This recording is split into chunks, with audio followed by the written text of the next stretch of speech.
Hey guys, we are moving into module 7 starting today, and we're going to dive right into it and go right to lesson 7.4. The reason for that being, in all honesty, is that we just don't have that much time left in the year. And the third grade teachers and I have decided that we need to get the most important stuff in, and that means that we need to jump around through a couple of lessons and skip some stuff in order to get the stuff that you really need the most. So that starts with lesson 4, and I want to give you a word of warning before we get started. We're going to do geometry. And this, more than anything that you've done all year, is very dependent on definitions and vocabulary. In order to be successful with this, you have to understand what words mean, and you have to pay attention to definitions, and you have to be exact with those definitions. You're going to see what I mean in a minute, but more than anything we've done all year, you have to understand definitions in this. You have to understand what makes a rhombus a rhombus, and what makes a square, and what a right angle is, and what parallel lines are. You have to understand all those things, or it's going to be really challenging. So I'm cautioning you, and I'm advising you to pay very close attention to the definitions that we're going to cover. We'll cover them often, but it is your job to make sure that you understand them. So if that means going over them a couple of different times, watching this video a couple of different times, then that's what it might take. But really get those definitions down to make sure that you understand exactly what all of these different things mean. And let me go show you what we're talking about now, okay? And we're going to start with an important word, and one you're going to see a lot here soon, and that is the word quadrilateral. And the word quadrilateral can be broken down into two parts: quadra, or quad, and lateral, sorry. Quad means four, lateral means sides. So four-sided shapes are quadrilateral. So a square, a rectangle, a parallelogram are all examples of four-sided figures. Those are all quadrilaterals. There are obviously many others. We could have a rhombus, which would be like a parallelogram with equal sides. Pretend those were equal. We could have a trapezoid. These are all examples of quadrilaterals. There are many examples of four-sided shapes, right? So that is the first definition you need to know. Quadrilateral is four-sided. Four-sided shapes are quadrilaterals. You might sometimes hear them referred to as quadrangles, which is the same thing. It just means they have four angles. An angle are where two sides come together. So these all have four sides, but you'll see they also all have four angles, like 1, 2, 3, 4. Okay. That's the first thing you need to know. The next thing you need to know, and I will define all these shapes for you in a minute. The next thing you need to know are two really important words. You have an angle, like I said, is whenever you have two lines that come together. So you have, like that line, and then you have this line in a shape, for example, and where those come together, right in here, right in the middle there, this right in here is the angle, okay? So that's important. And what's even more important is a thing called a right angle. And a right angle is a very special type of angle that you see a lot in geometry. We're going to talk about a lot. Right angle looks like this. It's like the corner of your paper. You have to look at a sheet of paper. It's where you have an angle that looks like, so let me bring it down. Oh, where did my line go?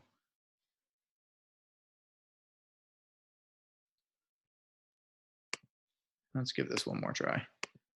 There we go. So a right angle looks like this. It makes a perfect square in there, right? There's a perfect square inside. It's a 90-degree angle. Equals a 90-degree. Wow, I am really having a hard time spelling. 90-degree angle is a right angle. You find right angles on squares. You find them on rectangles. You can find them in triangles. You can find them in all kinds of shapes, but they're really important and we need to look out for them. You also need to know something about parallel lines. Again, I know I'm moving fast. This is an overview of terms you're going to need to know. We'll talk much more about them as this unit goes on. Parallel lines are like train tracks. They are lines that go on forever in each direction, both directions. So in that direction, and they will never, ever, ever touch each other. No matter how far to the left these two lines go, how far to the right they go, they will never touch. They will never intersect. That's the math term. They will never intersect or never touch each other. Those are parallel lines. Let me write that up here so you can have a visual of what that word looks like. Lines. Parallel lines will never touch. That C is a little messed up. So those are also important. And, if we're talking about pairs of parallel lines, which we're going to do in a minute, then you need to look for two sets of lines in a shape that will never touch each other. Speaking of that, let's go on to a trapezoid. So the first first shape I want to talk about is a trapezoid. Okay, trapezoid is a shape with at least one set of parallel lines.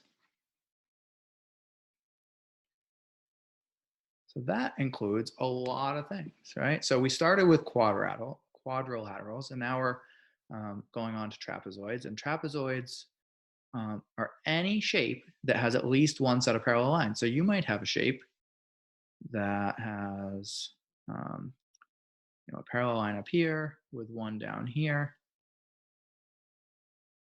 And then you might connect that this way, that way. You have, now this line and this line are not parallel, but the ones, oops. Let me see if I can get a different color here for you to highlight it. This one right here and this one right here are parallel. So this has one set of parallel lines.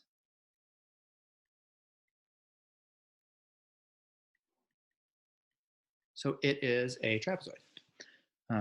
Now, interesting note here is, let me erase some of that.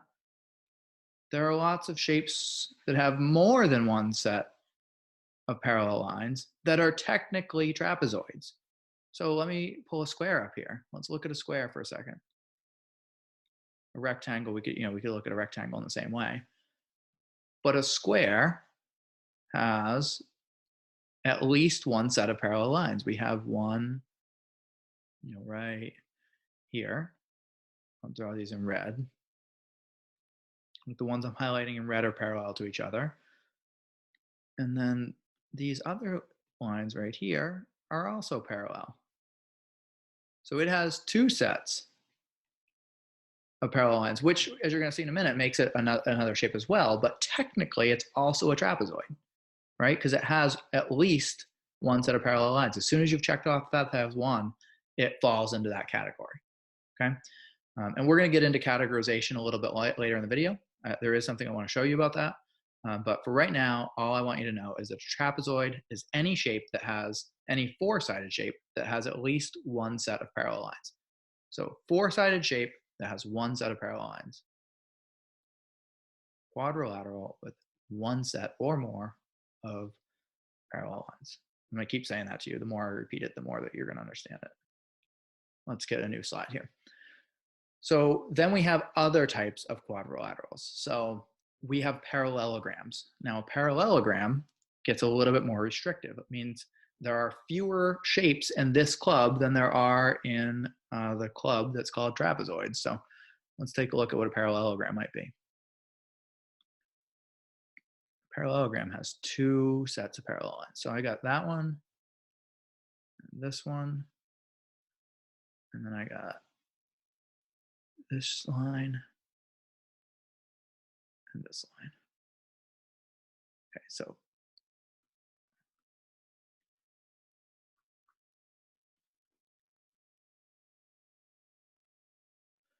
has two sets of parallel lines. Okay, so this is, again, more restrictive. It means there are less shapes in the world that have two sets of parallel lines. They're going to look like, for the most part like this, but you also could include our friend the square, because again, like we showed last time in the last video, in the last section, last slide, that has one set there, one set here. It also has one set up top and one set down bottom. Those are two sets of parallel lines. So this square is also a parallelogram. A rectangle, same deal. They're special types of parallelograms, but still parallelograms. So we notice that the only definition here for a parallelogram, the only requirements, they have to have four sides and they have to have two sets of parallel lines. So the set that includes the top and the bottom, that's one set. And then the set that includes the left and the right side, that's another set. So it has two sets. It happens, again, to be a special type of parallelogram, but it is technically still a parallelogram. Let's go on to my next slide and explain what happens when we get a little bit more restrictive. So now we take all the parallelograms that we know about, two sets of parallel lines, and we can make rectangles. So rectangles are special. Rectangles are special parallelograms.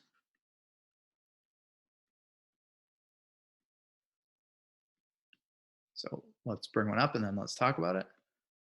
So we've got a rectangle there. So what do they have in them? They have, whoops, that's not what I wanted to do. Parallelograms have, they still have two sets of parallel lines.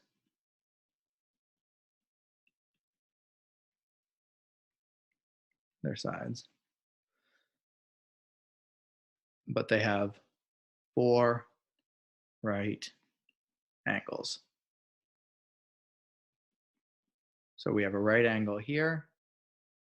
We have a right angle here, here, and here. Whoa, I messed up on that one. Let's try that one more time. There we go. So I have my four corners are right angles. And as we talked about on the last slide, I have a right and left that are a parallel set, and I have top and bottom that are a set of parallel lines as well. So a rectangle is special because it is a parallelogram where all four corners are right angles. All four angles are right angles. So that makes a rectangle a rectangle. Now let's look at our friend the square again. We're going to talk about this a lot today, squares. Square is it's a trapezoid, it's a parallelogram, and it's a rectangle. It's a rectangle because it has four corners that are right angles, four angles that are right angles, and it has, as we've talked about every time, two sets of parallel lines. So it meets this definition. Let's go look at a square on its own.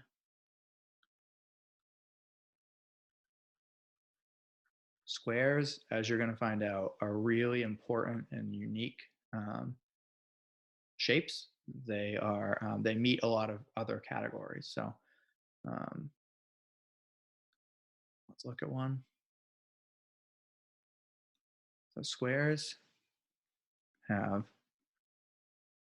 four sides, two sets of parallel lines.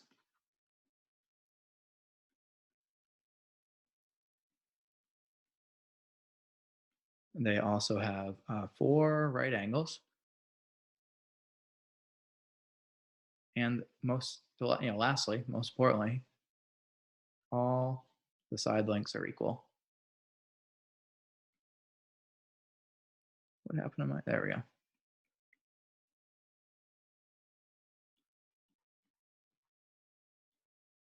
So this side length is equal to that side length, and both of those are equal to top and bottom. I, again, have two sets of parallel lines here. I have four right angles. You can look at those square corners there. What I'm drawing in right now is the symbol for a square corner. Whenever you see that, that means it's a right angle. So a square is a cool shape that meets all these criteria. Nothing else, like there's no other shape that meets these. There's nothing beyond the square. The square is sort of the last stop. All right, guys. So I want to show you, now that we've talked about quadrilateral, we've talked about a trapezoid, we've talked about parallelograms, rectangles and squares. I want to go back and show you a chart and talk about a rhombus and where that fits into this whole deal. So we sort of talked about it like this. We had everything fell under quadrilateral.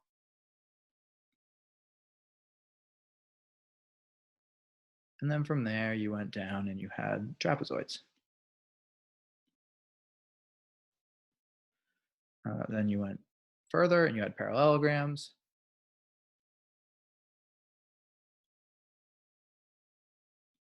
From there, you went down to you have rectangles. And from a rectangle, you went and you had a square. So you went from having a lot of options up here to just one down here. Like all of these things fit into this category, but nothing else fits into square. Square is more restricted. But when you go here to parallelograms, there's another option. There's a rhombus. Okay. And a rhombus looks just like this. It's a parallelogram with equal sides. So let me write that out for you. A rhombus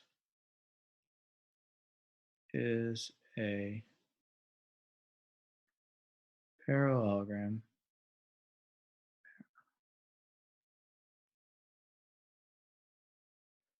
with equal sides.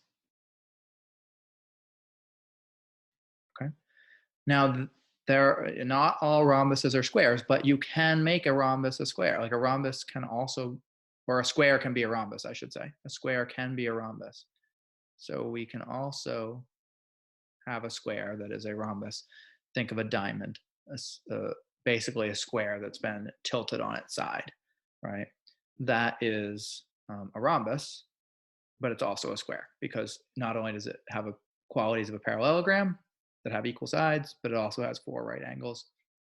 So it meets the definition of parallelogram, rhombus, and square.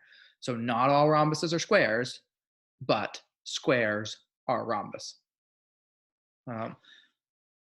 Let's think of it this way, okay? Let's go to another slide and think about classification. So classifying quadrilaterals.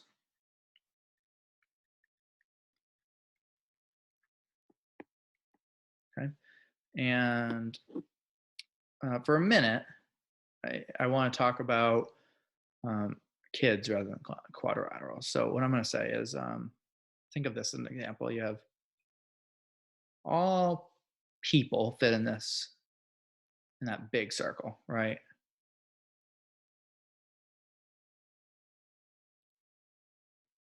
This is going to be like, I'll write an example.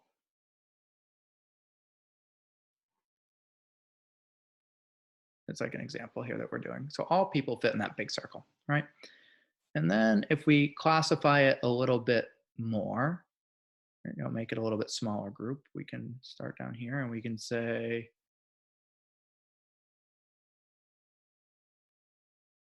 all, we'll say all females.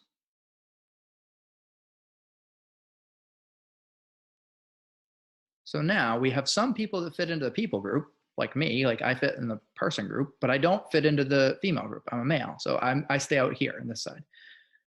And then you could say all females that are 3rd graders.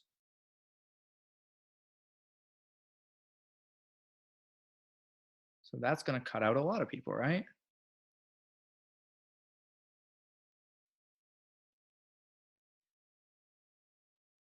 Third graders.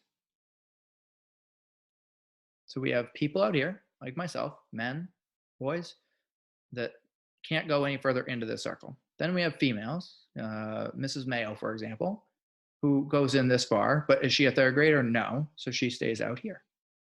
Mrs. Noble, our principal, is female, but she's not a 3rd grader, so she stays out here.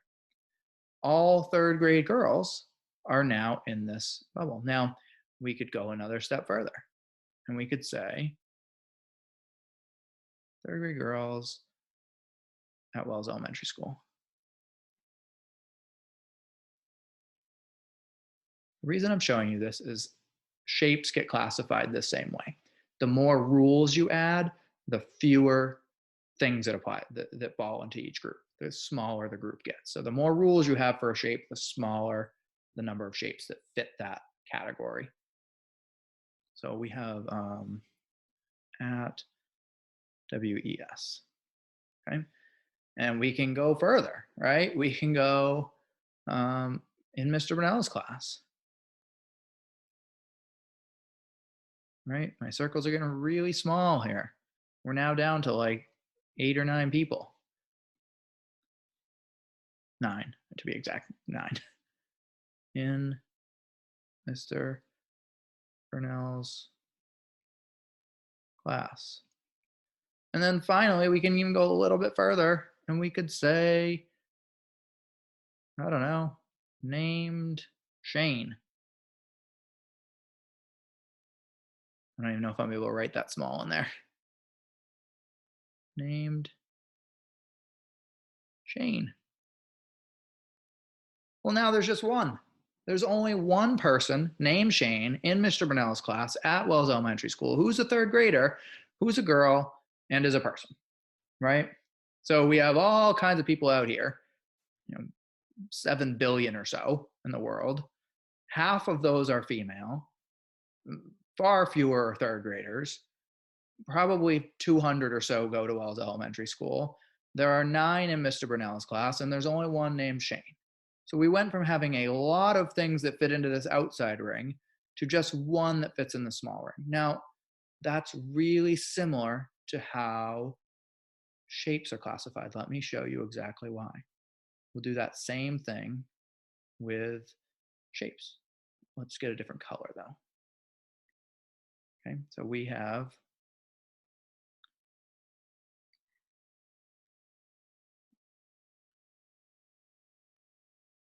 quadrilaterals. We could start bigger. We could say shape for the outside, but let's start with quadrilaterals.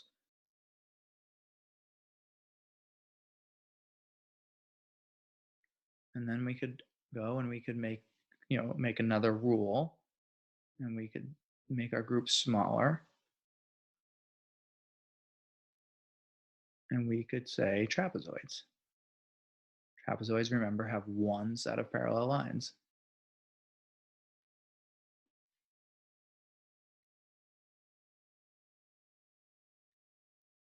Okay, so all 4-sided figures fit in this outside ring.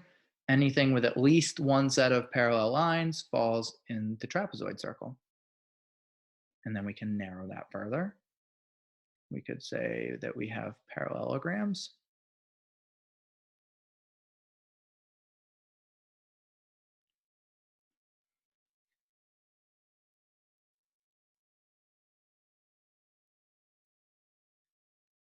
So now we go from out here, we'll leave one 4-sided figures that have one set of parallel lines. And then to get into this inner ring here, you have to have 2 sets of parallel lines. And we can narrow that further. We can say that up next are rectangles, which not only have 2 sets of parallel lines, but they also have 4 right angles. So rectangles. And then we can go and we can make a circle. I'm sorry, not a circle, a square. We're going to use a circle to show it though. Because we have lots of rectangles that are not squares. But if it's a rectangle and it has the same side lengths, then it is a square. So this example over here on the right is similar to this example I gave over here with Shane, with how we can classify people and narrow it down. Shapes work the same way. Every time you add another rule, you reduce the number of things that fit into that group. And that group gets smaller and smaller and smaller until you narrow it down. So there are many things that are quadrilaterals. fewer that are trapezoids, even fewer that are parallelograms. You really narrow it down when you get to rectangles, and then by the time you get to square, um, there are many size squares, but there's only one square. There's only one thing that works as a square, right? And the same thing worked over here, where we went from people all the way down to Shane. I hope that that example made sense to you. I think what happens for third graders normally is when you add rules, you think that we're growing the number of things that it applies to, but that's not how it works.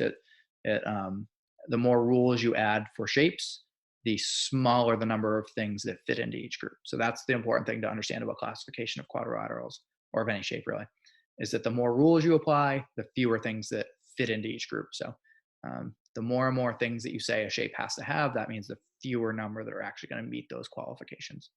Um, I know it's a confusing topic. I know it's very dependent on language and definitions. So I understand that it's going to take us a little while to get it fully. Be sure to ask questions if you have them.